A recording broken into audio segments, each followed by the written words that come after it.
Programang ito ay rated SPG. Striktong patnubay at gabay ng magulang ang kailangan. Maaaring may masiselang tema, lengguwahe, karahasan, sexual, horror o droga na hindi angkop sa mga bata. Mga kapamilya, narito ang mga dapat nating abangan sa FPJ's Batang Quiapo. Matapos sabihin ni Ramon kay David na ngayong hawak niya na muli ang Quiapo ay kinakailangan taga Quiapo din ang makuha niyang tao dahil tiyak umanong alam na ng mga ito ang buong kalakaran at pasikot-sikot sa buong Quiapo at Kamaynilaan. Kaya naman kinabahan ng gusto si David lalo na't nalaman niya mula kay Olga na nakalaya na itong si Tanggol. Sinabi ni David sa kanyang sarili na tiyak mawawala sa kanya ang lahat sa oras na magkita sina Tanggol at Ramon. Kaya naman puspusan na ang galaw ng mga tauhan ni Olga upang mahanap si Tanggol. Nagsimula na rin gumalaw sina Ramon kasama si Bullet sa pagkuha ng mga bagong tao at sa kanilang pag-iikot ay matsatsempohan nila ang mga batang tondo kasama nga si Edwin. Di lubos akalain ni David na makukrus muli ang kanilang langdas ni Edwin.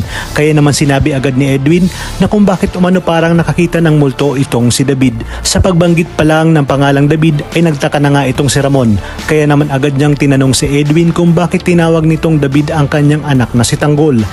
Dito na nga napagtanto ni Edwin at sinabi kay Ramon na kaya siguro pinatay ni David si Severino dahil nalaman na nito ang kanyang pagpapanggap. Agad na sumagot si David na tumahimik na umano itong si Edwin at pilit na pinapaniwala si Ramon na nagsisinungaling nga si Edwin kung kaya't binara siya ni Edwin at sinabi sa kanyang bayaw na bakit umano siya magsisinungaling at ano umano ang kanyang papala. At kahit umano tanungin ito si Mokang ay ganoon din ang isasagot na talagang David ang pangalan na kinikilala nitong anak. Dito na napagtagpi-tagpi ni Ramon ang huling sinabi ni Severino kaya pala umano ayaw ni David na pasukin nila ang Quiapo dahil baka mabuko ang kanyang pagpapanggap.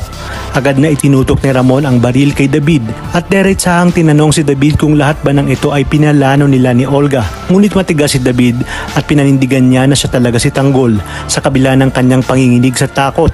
Sinabi ni Ramon na damputin si Edwin pati ang mga kasamahan nito. Si Edwin umano ang magpapatunay kung talagang nagpapanggap ang kinikilala niyang anak. Ngunit mas ikinabigla niya nang sinabi ni Edwin na ang totoong Tanggol ay marahil tumangay kay Mokang dahil wala naman umanong ibang pumoporma kay Mokang kundi si Tanggol na siyang ikinabigla ni Ramon. Dito na kaya matutuldukan ang matagal ng katanungan sa isipan ni Ramon. Talagang kapanapanabik ang mga susunod na tagpo sa teleseryeng ito. Kaya naman sabay-sabay natin itong pakaabangan. At kung bago ka pa lamang sa akin channel, ay sana'y huwag kalimutang mag-like at subscribe. Pindutin na ang notification bell para updated kayo palagi.